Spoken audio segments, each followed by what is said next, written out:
Professora Tabita Maciel aqui com você para mais uma aula de biologia, sempre pensando no melhor para você, querido aluno da Mediação Tecnológica Rondônia. É isso aí. Galera, olha, toda vez que nós iniciamos um processo, a gente tem que estar sempre ligado nesse processo, tá? Focado nesse processo. E nosso foco na aula de hoje é a nossa revisão para aquele momento de recuperação, né?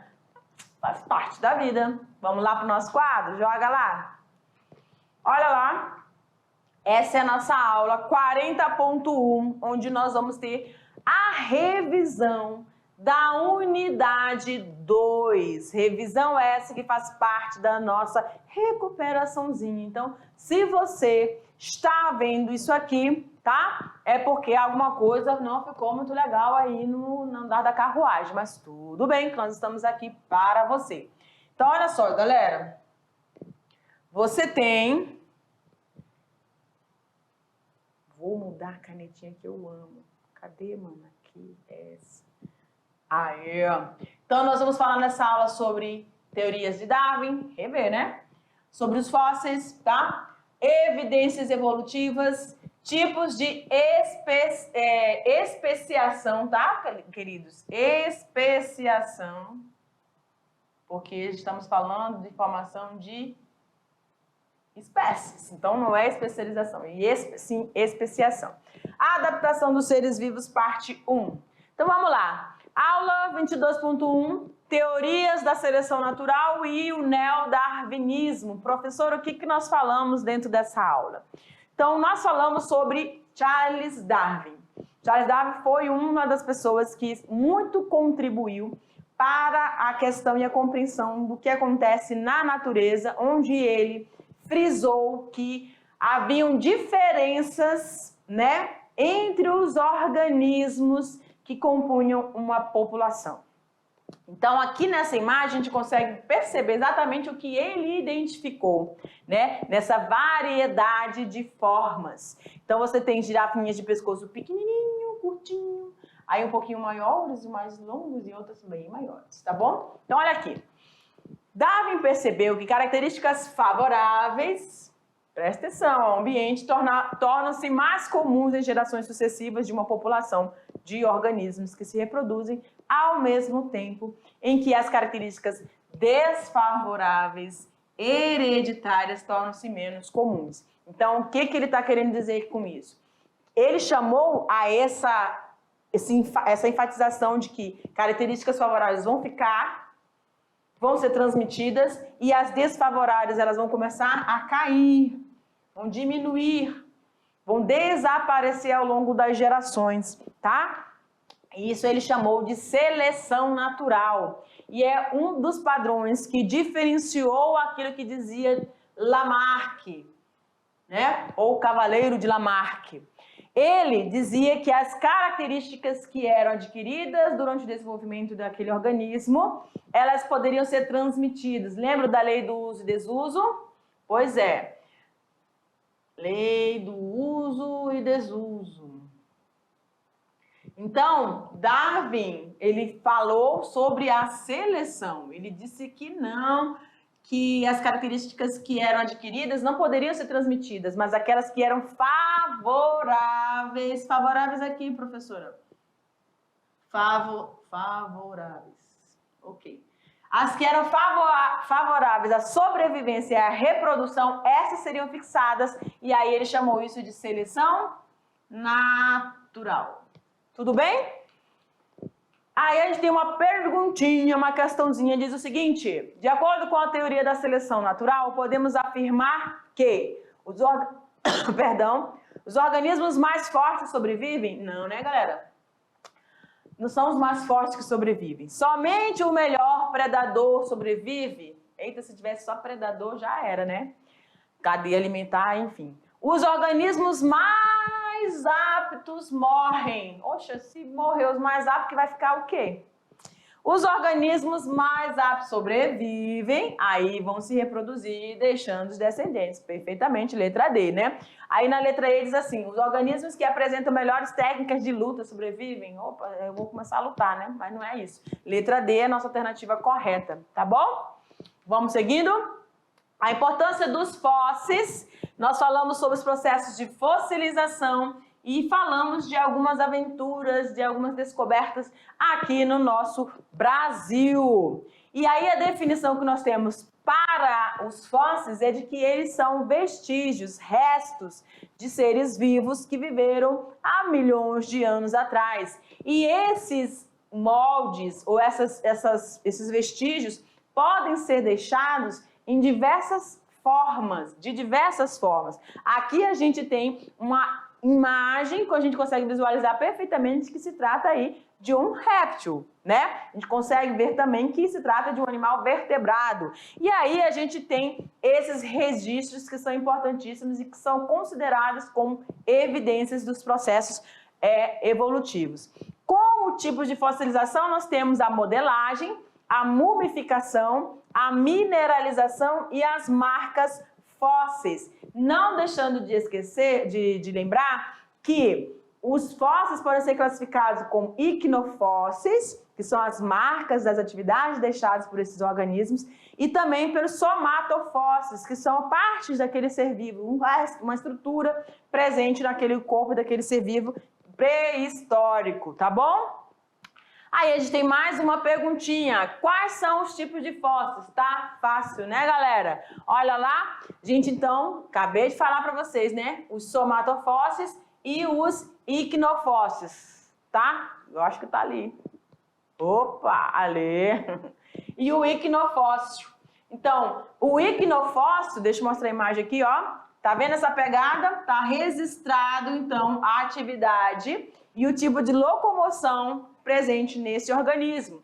Então, quando você tem essa impressão, ou deixa esse rastro de uma atividade desse animal, isso é caracterizado como um icnofóssil, tá? E quando você tem partes ou restos da estrutura de um organismo, aí você tem a classificação dos somatofósseis, como você tem aqui na imagem acima. Tudo bem? Vamos seguindo. Aí você tem a aula 24.1, evidências da evolução. A gente falou sobre homologia, analogia e os órgãos vestigiais. Então, além dos fósseis, nós temos também os órgãos homólogos, os órgãos análogos e os órgãos vestigiais, que são marcas de identificação para esse processo evolutivo. E a homologia, ela é o quê, professora? Lembrando, são as semelhanças que existem entre as estruturas dos organismos diferentes. Os organismos são diferentes, mas essas estruturas, embriologicamente, elas são iguais, tá? Aqui a gente tem a representação do braço humano e das patas desse cavalo, né, desse equino. O que é que você tem? São animais diferentes, mas e vão apresentar a estrutura, os membros deles vão apresentar funções diferentes, mas quando a gente vai olhar a anatomia interna, a gente vê que se trata da mesma origem embriológica. Na analogia, refere-se à semelhança morfológica entre essas estruturas em relação à função. Por quê? Porque eles estão adaptados ao ambiente onde eles se desenvolveram, tá? Então, a gente tem aqui uma águia e tem um inseto, a mosquinha, ambos adaptados com o voo, mas as estruturas que permitem eles estarem realizando esse voo é totalmente diferente, porque não se trata de um órgão homólogo, e sim de um órgão análogo, onde não precisa ter a mesma origem embrionária. Tudo bem? Às vezes, os organismos têm estruturas que não servem a nenhuma função aparente, mas são homólogas às estruturas úteis em outros organismos. Essas estruturas são chamadas de quê, prof? De estruturas vestigiais, tá? Sobras evolutivas. Vamos lá, então? Mais uma questãozinha. O que é analogia? E aí você vai dar um exemplo. A analogia é aquilo que vai acontecer quando eu tenho o processo evolutivo chamado de convergência adaptativa, onde no ambiente, o ambiente onde esses organismos de espécies diferentes, não aparentadas, vão estar ali sofrendo pressões seletivas muito semelhantes que fazem com que as suas estruturas realizem a mesma função adaptativa. Tudo bem? Vamos seguindo então? Ah, sim, a gente tem a imagem aqui para você. Essas estruturas análogas. Então, a asinha do inseto e a asa da ave, que ambas realizam e permitem o voo, porém, não tem nada a ver a sua origem embrionária, mas realizam a mesma função, porque são fruto de convergência adaptativa, tá? Gerando órgãos análogos e não homólogos. Tranquilo? Vamos lá. Então, a gente falou também dos tipos de especiação, não é especialização, é especiação. E aqui a gente tem 4 tipos de especiação. Mas, professor, o que é mesmo especiação? É quando eu tenho a formação de uma nova espécie, tá? Então, eu posso ter a alopátrica, parapátrica, peripátrica e a simpátrica. Vamos ver cada uma delas. Lembrando que o processo de especiação, ela sempre vai ter uma origem e a gente chama de a gente constrói esse processo dentro de um ancestral comum, tá? Que vai marcar o início desse desenvolvimento dessas linhagens a partir desse ancestral comum. Então, a alopatria é aquele onde você vai ter a separação ou o isolamento geográfico.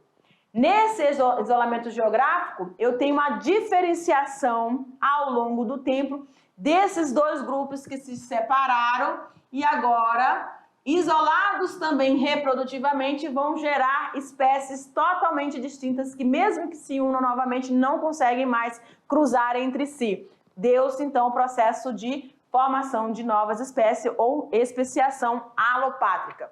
Na especiação parapátrica, eles vão estar presentes no mesmo ambiente, porém, o que vai separá-los é a presença ou a existência deles em hábitats diferentes, tá? Os hábitats são diferentes. Opa! Então, isso que vai marcar a especiação parapátrica. O mesmo ambiente, mas em hábitats diferentes, distintos. Vai fazer com que mutações, pressões seletivas façam com que esses organismos agora se tornem totalmente independentes e diferentes uns dos outros. Na especiação peripátrica, nós temos o chamado efeito fundador, onde você vai ter uma redução do fluxo de genes dentro das populações, da população que era originada para as populações que se originaram após esse processo de separação, tá? E aí você também tem a especiação simpátrica, ou seja, na mesma pátria, no mesmo local. Só que aqui você tem o que a gente chama de isolamento biológico, tá? Um fator biológico vai fazer com que esses organismos, mesmo presentes no mesmo local, no mesmo ambiente, se distanciem, seja fruto de alguma pressão seletiva, seja fruto de uma mutação genética ou cromossômica, tá? Vai fazer com que esses organismos vivam independentemente, no sentido de não conseguirem mais cruzar entre si. Eles são totalmente diferentes. Quando a gente fala de isolamento reprodutivo ou incapacidade deles estarem se relacionando, é justamente na quantidade de cromossomos que esses organismos podem ter, vir a ter, se eles sofrerem uma mutação cromossômica, tá bom? Vamos lá? Uma questãozinha para você. Questão 4 diz o seguinte: quando membros de uma espécie permanecem convivendo lado a lado, mas separado em espécies diferentes, a redução do fluxo gênico ocorre não devido a barreiras geográficas, lembram da alopatria? Mas a outros fatores, como por exemplo, pelo tipo de alimentação. O texto relata o tipo de especiação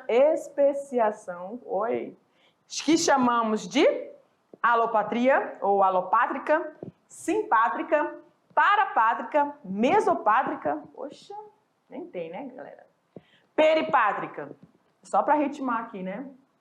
Então, quando a gente está falando de uma especiação que não ocorreu esse isolamento geográfico, a gente já se reporta a processo de simpatria, tá? Ah, professora, mas poderia ser a especiação parapátrica, porque ela também não está no mesmo ambiente, ela não teve isolamento geográfico, mas há uma separação ou uma distribuição, né, espacial, onde esses organismos vão ocupar ambientes diferentes, tá? Então, não está relacionado a essa adaptação à alimentação como a questão está querendo. Então, a gente tem aqui a alternativa B de simpátrica. Ok? Vamos lá, então? A adaptação dos seres vivos, a gente falou sobre adaptação, camuflagem e mimetismo. A adaptação é o resultado do processo de seleção natural e pode ser entendida como uma capacidade que um ser vivo tem de sobreviver e se reproduzir no ambiente em que vive. Então, a capacidade maior, quando a gente fala de adaptação, é que ele sobreviva. E, obviamente, que ele deixe descendentes através do processo de reprodução. Aí a gente tem camuflagem, né, onde o organismo vai se confundir com o ambiente. E aqui a gente tem a homocromia, onde esses organismos vão ter cores semelhantes ao ambiente, ou homotipia, onde esses organismos, no caso aqui da imagem, representa algo similar ao que está presente, né, ao ambiente. No caso aqui, uma folha, tá bom? O mimetismo também, que é um fator adaptativo para o processo de evolução, e essas espécies diferentes compartilham as mesmas características físicas e é reconhecida por outros animais. Uma espécie mimética ou até mesmo duas podem levar vantagem. Então aqui nós temos o caso do mimetismo batesiano, tá? Do mimetismo mulleriano, e do mimetismo, onde a gente vai ter o pecamiano. Deixa eu ver se eu... É isso mesmo. Então, olha lá. No mimetismo batesiano, eu tenho as duas espécies, onde uma vai ser mímica da outra e ela vai se beneficiar porque a outra que ela está imitando, ela tem alguma característica, por exemplo, veneno, né? No mimetismo mulleriano, eu vou ter as duas espécies, ambas apresentando características perigosas, tá? É o exemplozinho lá das nossas mariposinhas, né? E o mimetismo pecamiano é quando uma espécie ela se aparenta muito a outra espécie, tá? Como a gente viu na aula, uma aranha muito parecida com a formiga, ela entra, passeia por lá, na hora que ela vê uma distraída, ela acaba se alimentando dela. Então, é o mimetismo pecamiano, tá? Uma questãozinha aqui pra gente estar finalizando, que já tá a resposta ali, é maravilhoso. Então, olha lá, o processo de adaptação de um ser vivo é ocasionado pela mutação. Ok. Mutação gênica, mutação cromossômica, tudo isso faz parte para que haja uma maior variação. Professor, e recombinação gênica também entra? Entra, né? A recombinação através do processo de meiose, crossing over, né? Enfim, são processos dentro da evolução que vão provocar o surgimento de novas características. E essas mutações vão sofrer influência da seleção natural para que os organismos mais adaptados à sobrevivência e consigam se reproduzir, deixando descendentes férteis e que essa característica é benéfica para todo o restante do grupo.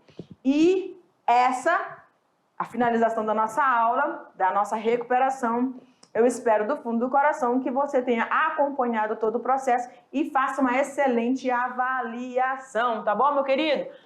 Beijo pra você, tchau, tchau!